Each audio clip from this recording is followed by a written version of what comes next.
This is Meredith for Real, the Curious Introvert, and I'm Meredith. Here we explore the taboo, less obvious, and paradoxical aspects of society. Questions you think but don't ask. Questions that need nuanced answers, not just Google results. These are the conversations you thought you would never get to have. And the goal? To inspire curiosity over judgment. Each episode is different, so bring your ADD and your earbuds and have a look around. Before we get into it, I want to ask a favor. Could you pause this real quick and check to see if you follow the show on whatever podcast app you're listening on? Thank you so very much. Also, if you're listening on Google Podcasts, the app will be no longer as of March 2024. You can import all of your favorites on YouTube Music or try out a new app.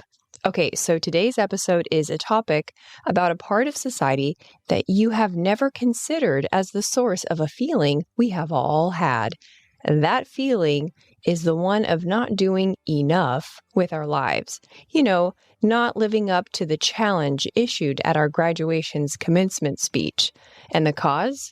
Well, it's the idea behind the commencement speech. In this conversation, you'll notice that my guest and I couldn't address the overlooked heroes of our society who are being good without making a splashy impact, without addressing the unnoticed habits that drive ordinary people to meddle and enforce morality and, pathologically at times, help others who aren't asking for it. So, since we've all, no doubt, committed some of these cardinal sins, I'd love for you to reflect on the societal drivers as well as the internal motives that cause us to be Sally do-good and that cause us to feel bad about minding our own business, taking care of our family and close friends, doing a good job at work, and just, being a good neighbor.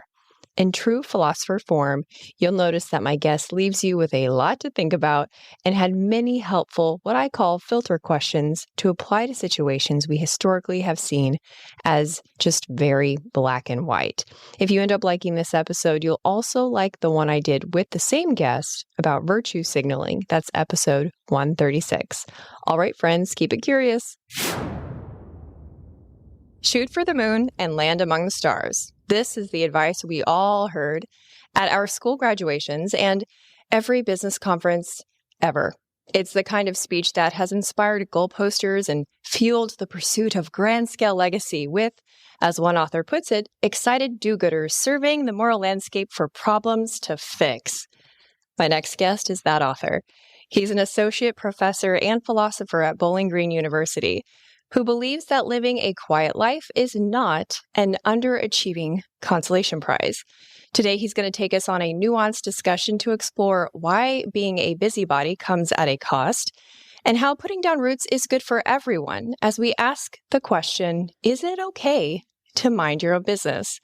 Returning guest, champion for the ordinary, your friendly neighborhood philosopher, Dr. Brandon Warmke. Thanks for being here. Hey, thanks, Meredith.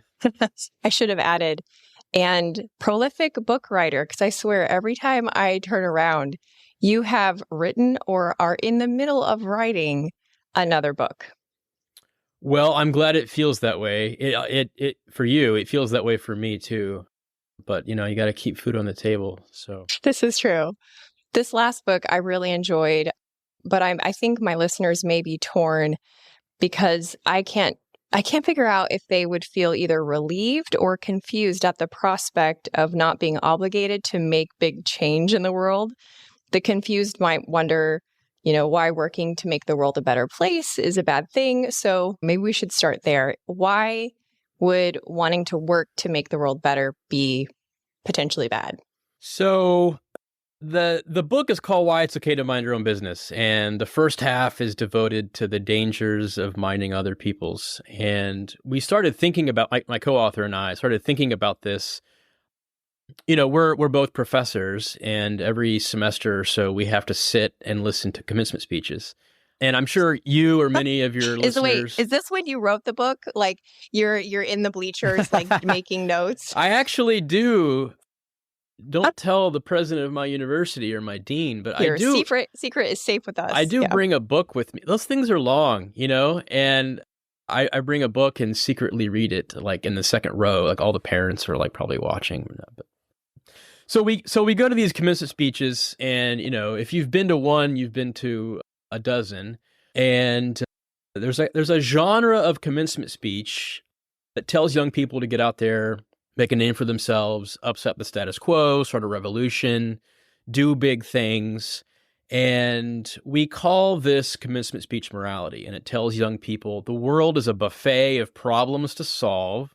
And you all care deeply, and you're brilliant, and you're intelligent, and you carry the spark of Zeus with you. And so get out there and make a name for yourself and do big things. And, I'm sure a lot of young people take that message to heart. It's not one they only hear at commencement. They hear it from their high school teachers and their parents and, Instagram influencers. And so it's not just a message that young people hear. I mean, people my age hear it too, that if you're sort of not out there involved in politics, canvassing door to door, doing big things, your life is not all that meaningful. You're not reaching your potential. I think this message is not great. I think that a lot of young people have anxiety and feel a lot of pressure to do big things. And one of the things we argue in the book is that actually when you set out with a commencement speech morality mindset, you can actually do a lot of damage. In the second half of the book, we defend what we call ordinary morality, which is not the view from the podium. It's the view of life. Once commencement speeches and graduations are over, you return to your backyard garden or your t-ball field or, your workplace. And we defend a quiet life of putting down roots, creating a good home, and spending time in solitude. And so the message of the book is, it's for stay-at-home moms. It's for young people who just want to put down roots and have children and have a job and volunteer at the Kiwanis Club. And we think those people, even though most people do live like that, their lives are not defended. Their life choices are not seen as morally praiseworthy, and we think that's a mistake. Well, it's not just the commencement speeches that are encouraging this, right? Do you remember the TV show, What Would You Do? No, tell me about it. Okay, you have to look it up. Okay. It was a hidden camera show that examined how people behaved in situations where they either had to act or mind their own business. So you had a lot of actors being hired who basically conducted social experiments and then they filmed them.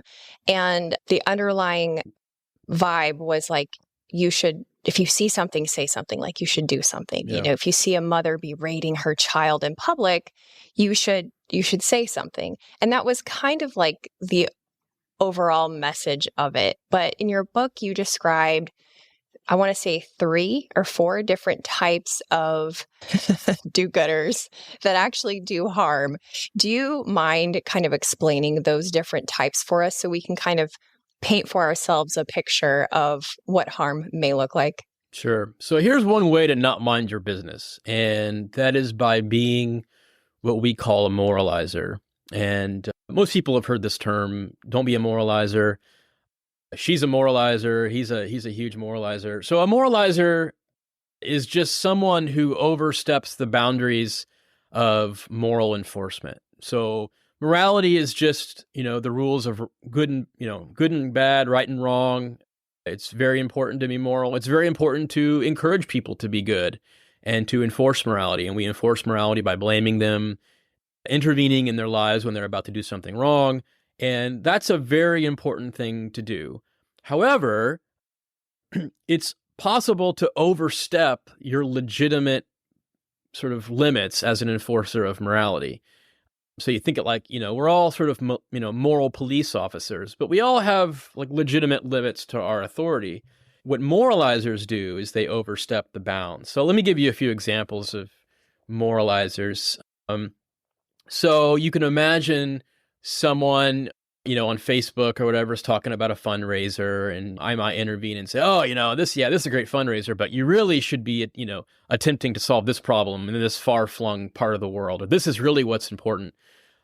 Or, at a work function, someone might introduce their spouse as their wife, and I say, oh, how dare you? Why are you reifying heteronormativity? I might, like, at the dinner table, keep going on and on about a 7-part documentary about factory farming. So look, people are pushy about lots of things. People are pushy about, their favorite politician or their favorite multi-level marketing scheme. Moralizers are pushy about morality. They're like the salesperson who never stops pitching. And look, it's good to enforce morality. It's not good to go around your entire life constantly enforcing what you think are the right moral rules. One reason is that moralizers allow their simplistic moral slogans, their simplistic moral views to dominate all other kinds of considerations. One common example is rent control. Rent control is a legally set limit on what landlords can charge for rent. Now, the vast majority of economists tell us that rent control laws actually reduce the quantity and quality of housing. So if you really care about poor people, you should be against rent control. However, a lot of moralizers will say things like housing is a human right and therefore we should have rent control. So what they're doing is they're sort of like interjecting their favorite moral slogans or claims and saying, this is a conversation stopper. This ends all debate. And so moralizing actually makes it hard to make good practical decisions. Now, the point here is not that morality has no role to play. Of course, it has a role to play. The point is that what moralizers do is they overstep the bounds as an enforcer of morality and say, my way is the highway and my moral claim settles all of these issues.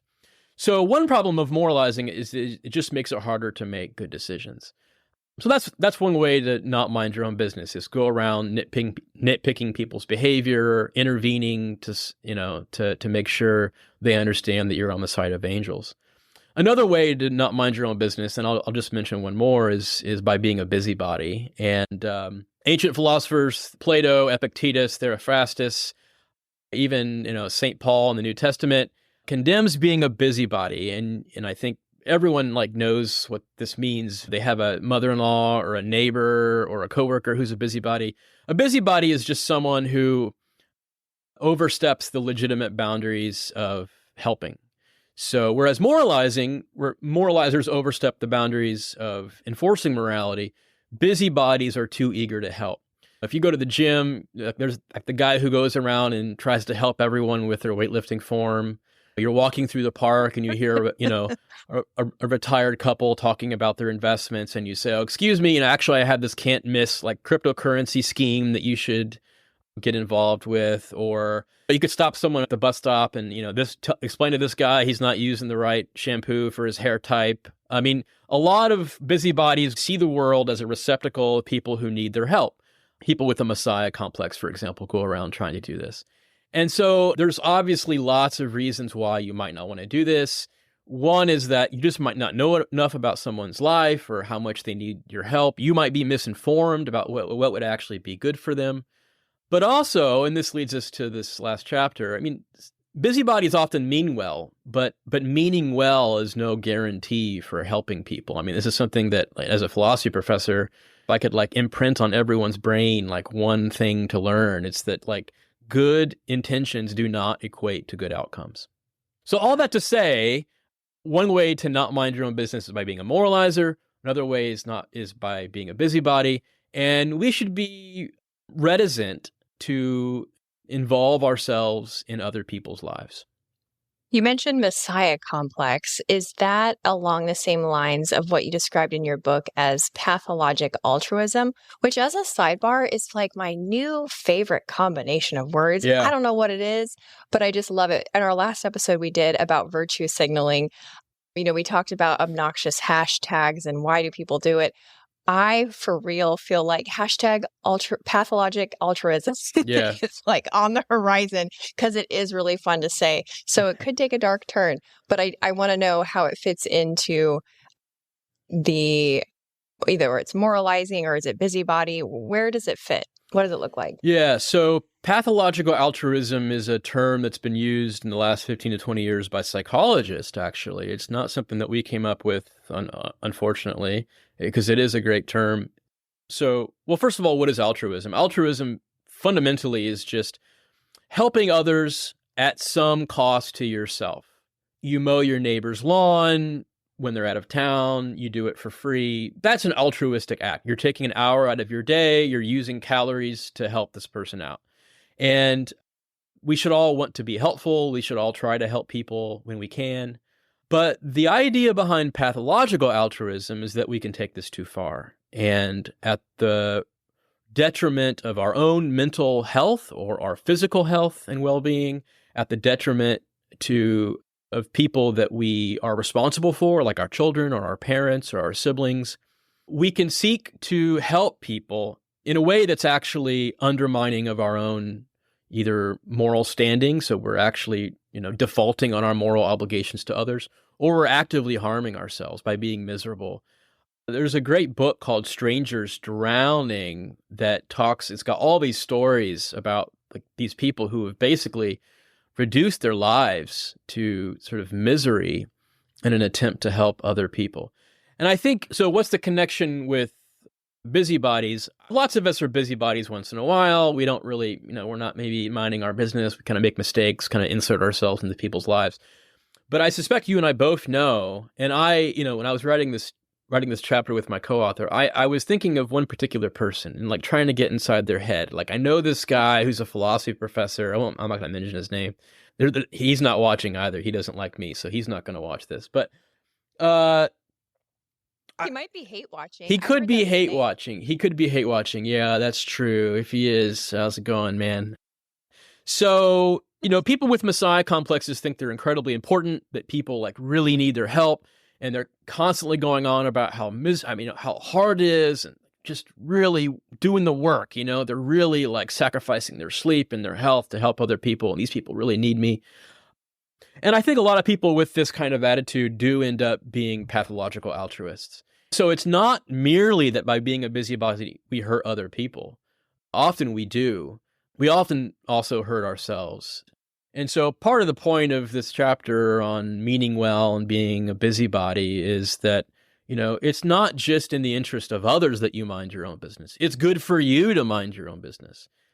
The problem is a lot of pathological altruists just turn themselves into, tools, vehicles of serving other people.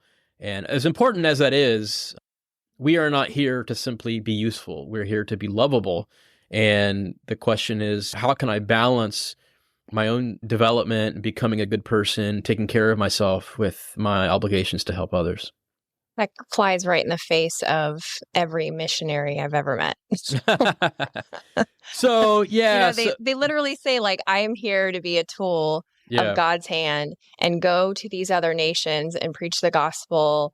And some of them, missionary experiences vary widely, but in some cases, they do have certain sacrifices that they make where it could go into this pathological altruism where it is hurting themselves and, some would argue, hurting the people that they are, air quotes, serving. Yeah. So, love your take on that one. Yeah, I think you and I both grew up with religious church culture, and there is this difficult question about whether missionaries are just people who they have a divine mission to bring the good news of their faith to others who've not heard it and accepted it. And there's this interesting question. So so on the one hand, so St. Paul in 1 Thessalonians, those of you who are got your Bibles handy, in chapter. Oh, some of my audience, they already know that's which good. Chapter verse you're about better to than me. quote. So I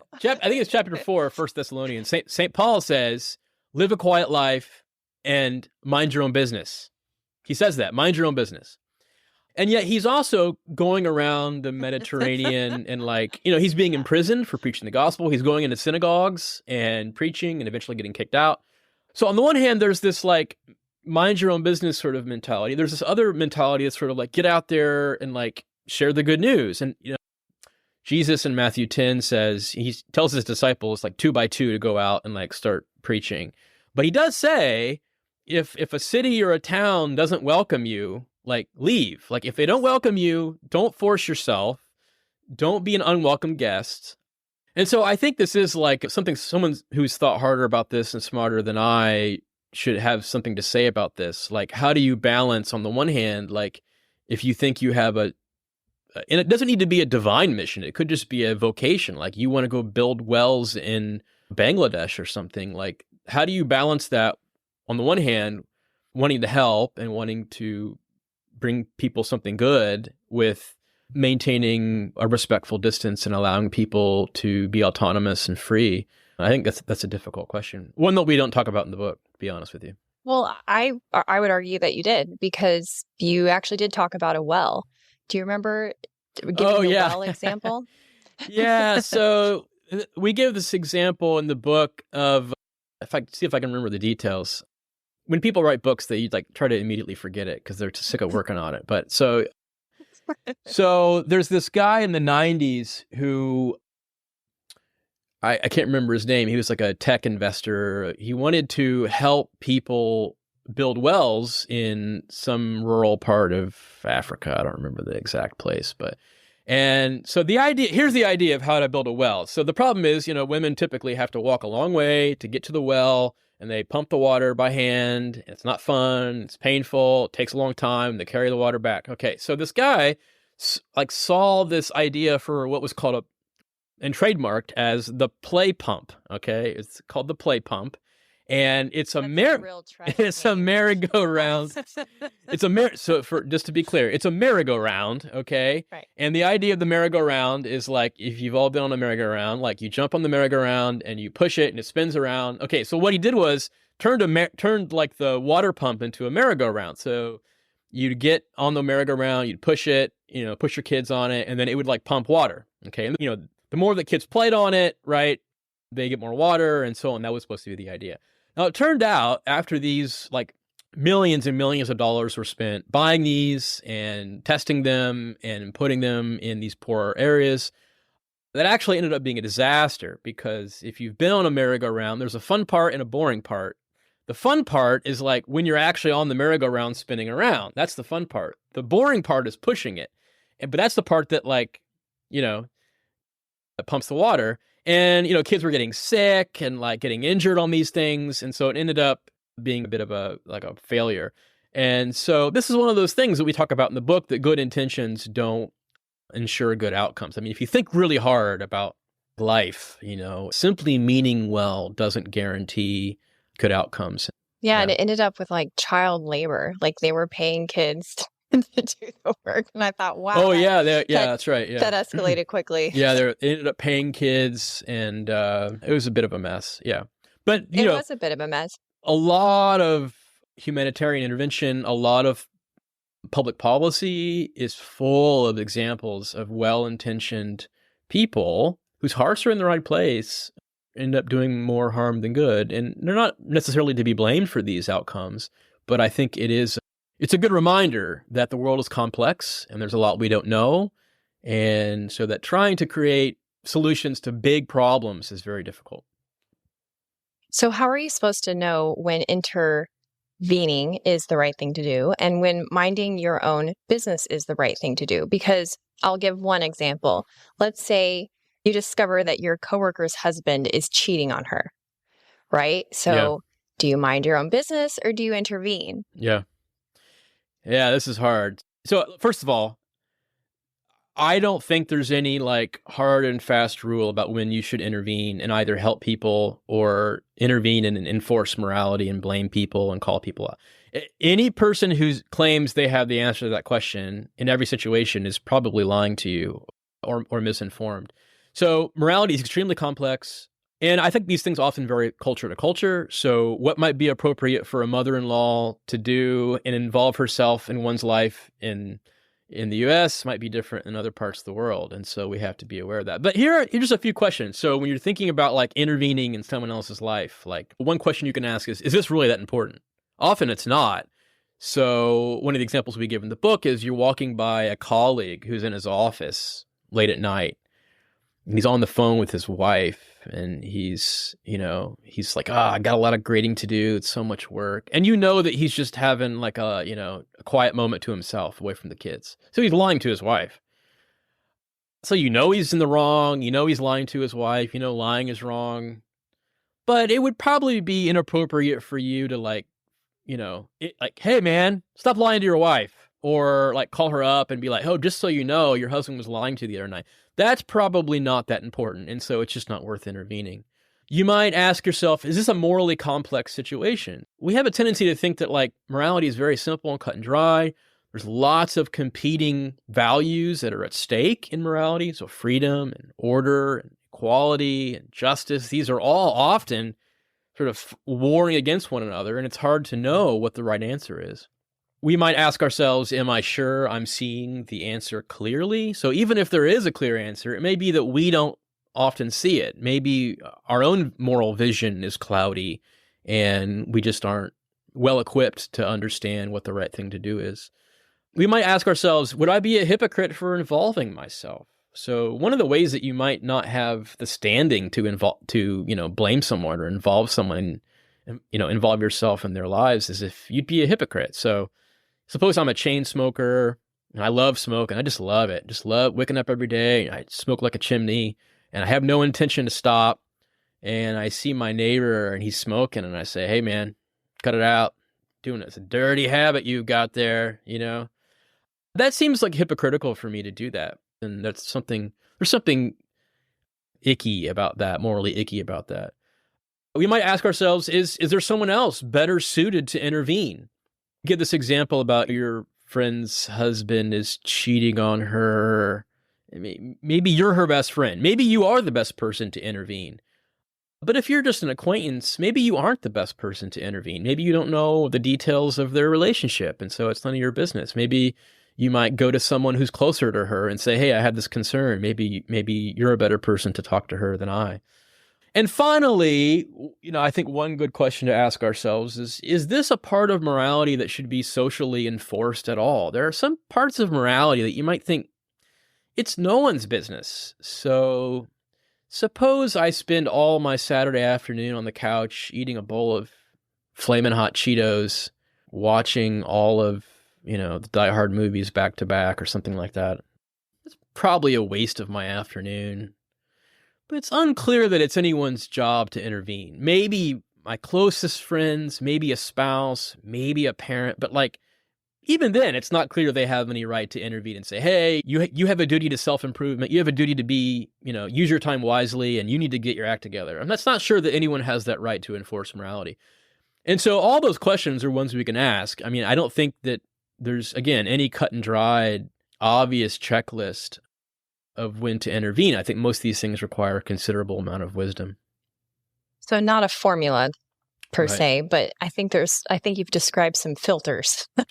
We can filter Right. our own urges to intervene through kind of those questions, which I think is really good.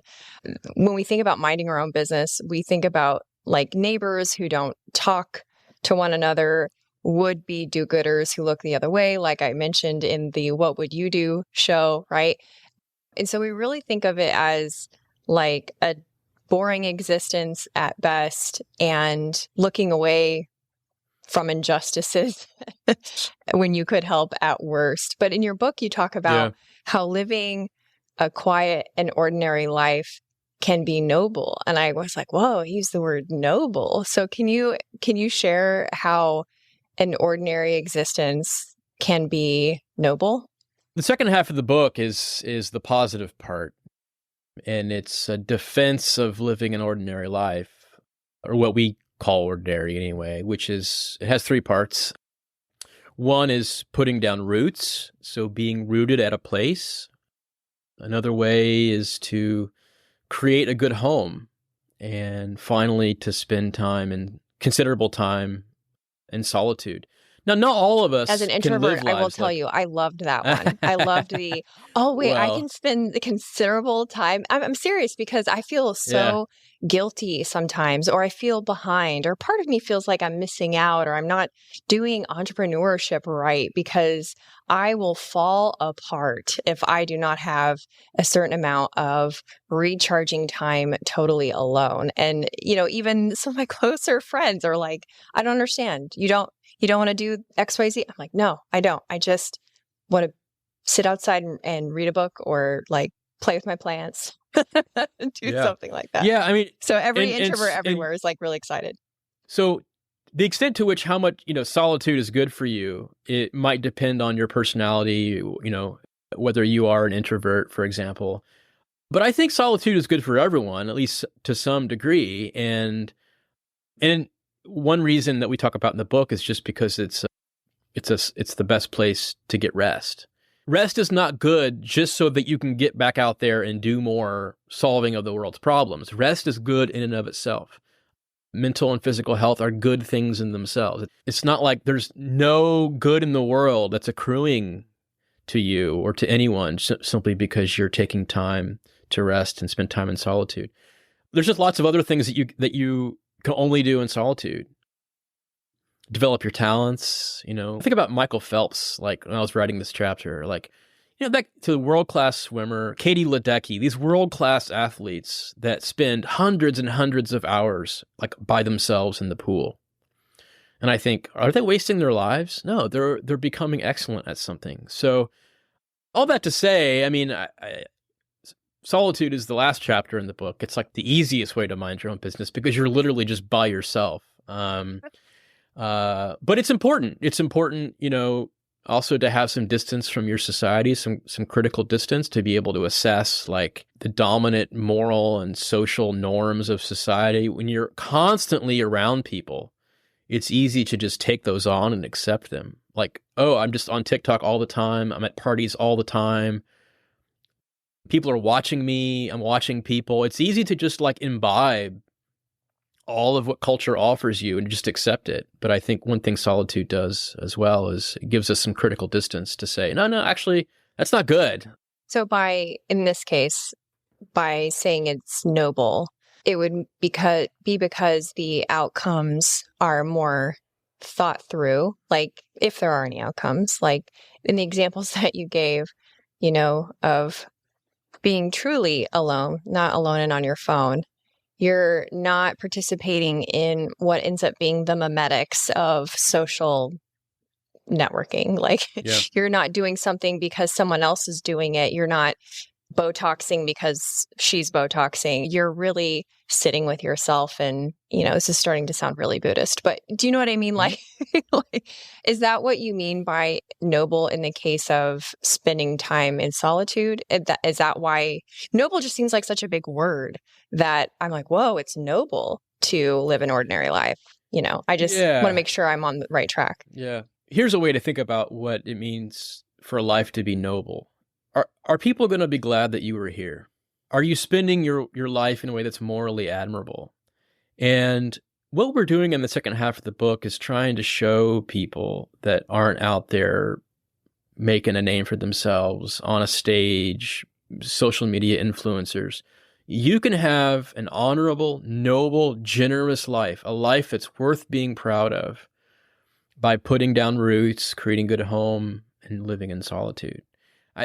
There's this idea that like to be noble, to be worthwhile, to have a life worth living, that you have to do big things, to found a company or to be an innovator or an investor or save the world.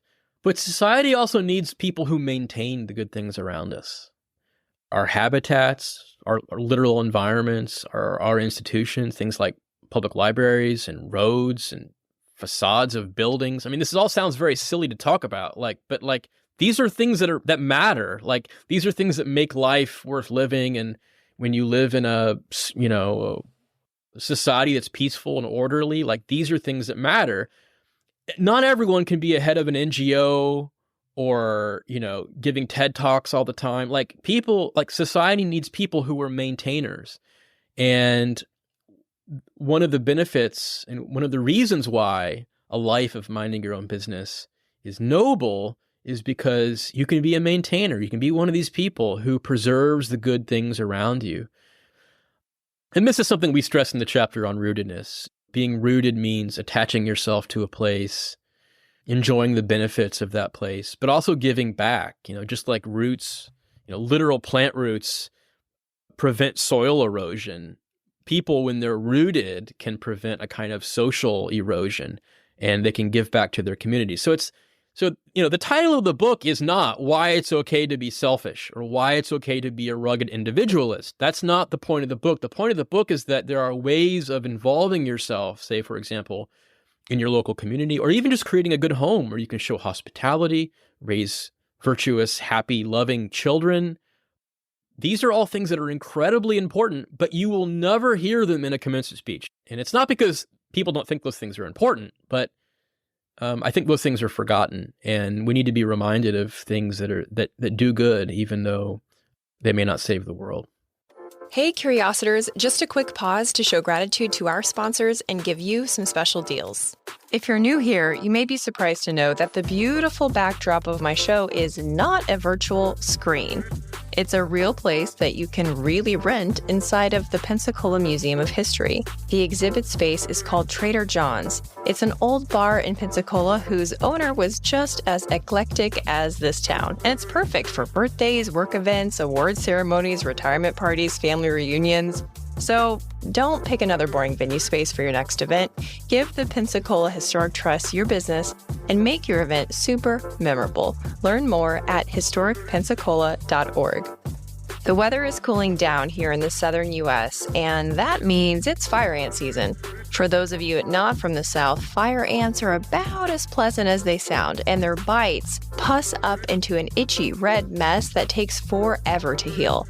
I recommend Insect for pest management because I've been using their mosquito service since 2019, and I love that their work is guaranteed. If you're in the Florida Panhandle or the Gulf Coast of Alabama, give Insect a call. It's ensec.net. Now back to the show. Remember to stay till the end where I give you a sneak peek of next week's episode.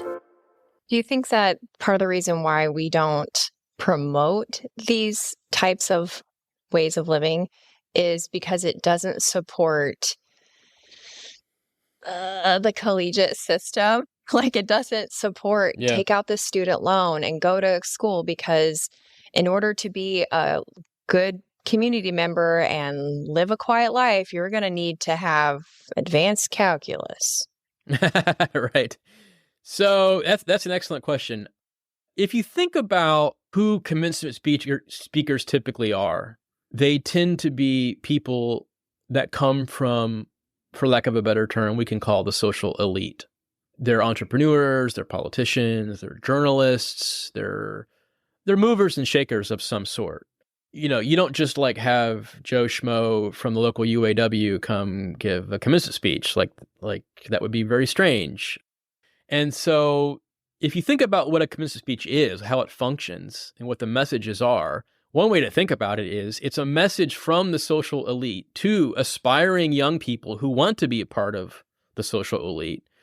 And it's a message of telling them what kind of life is successful. But that's a very narrow view of what a successful life is.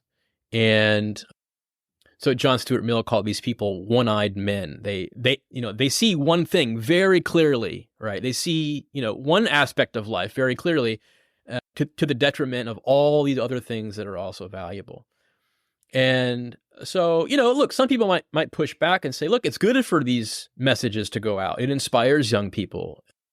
It helps them, think about their lives in ways they might not otherwise. And that could be true. But what I think is the problem is that many young people are led to believe their lives are somehow suboptimal or a failure if they're not living up to commencement speech morality. And that's the kind of message that I think is unfortunate.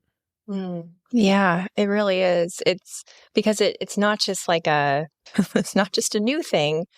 I mean, look at every community. Their older population, they are in the, final round of their lives. And what do many of them try to do? They are like on city councils, like they suddenly have a grasping for leaving a legacy, even if it's just simply arguing with a bunch of other people, not really getting anything done. Like, I feel like this is, there's a temptation to think, oh, wow, this is like a millennial problem, right? These poor millennials have been victimized by these commencement speeches that have put pressure on them to really be movers and shakers. But I see the impact in older adults and older generations as well. And if I'm hearing you correctly, it sounds like what you're saying is don't purposely veer away from wanting to make a difference if that's what you want to do, but be thoughtful about it. Don't just throw up all over whatever problem it is you think that you're about to fix.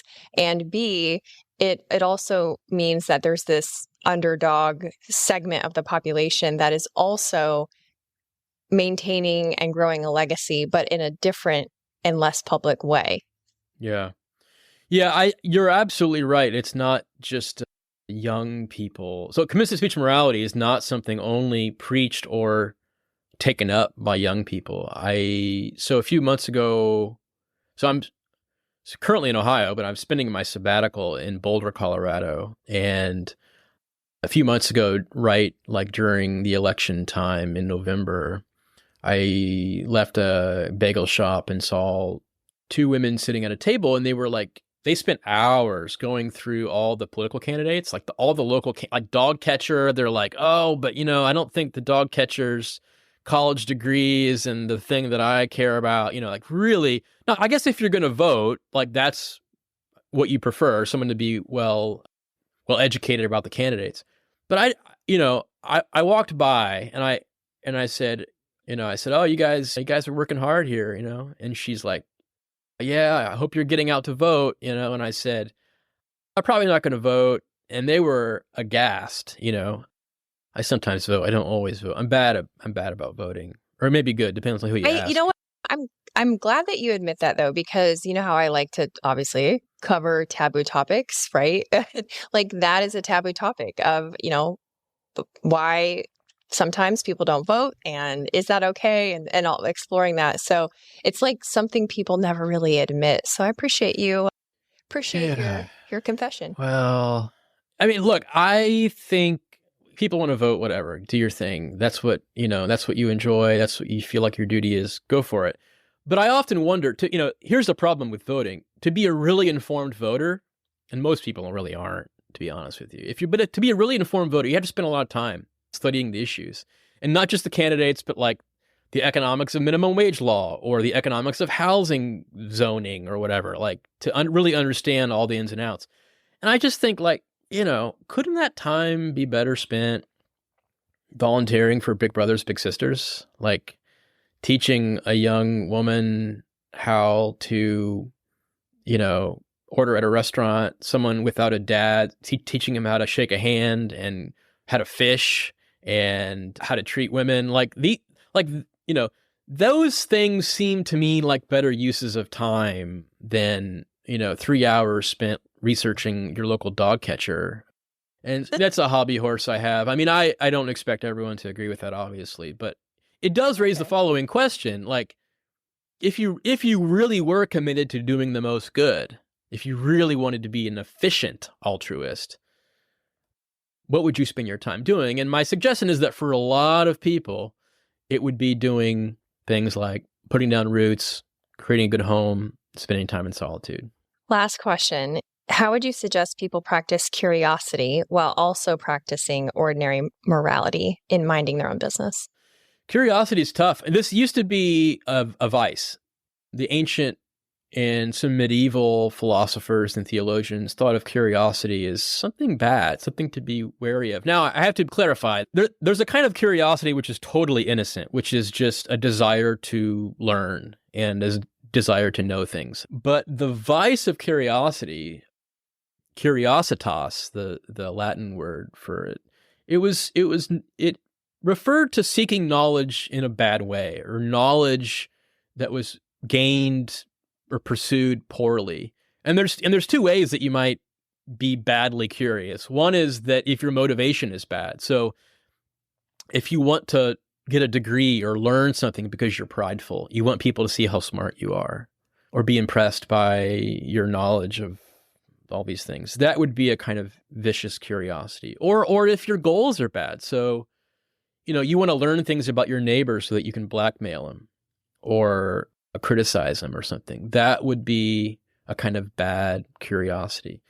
The point is that it has to be channeled. So you might, I can mind my own business and be curious if I sort of keep my curiosity within the guardrails. So what is my goal with my curiosity? What do I want to do with this?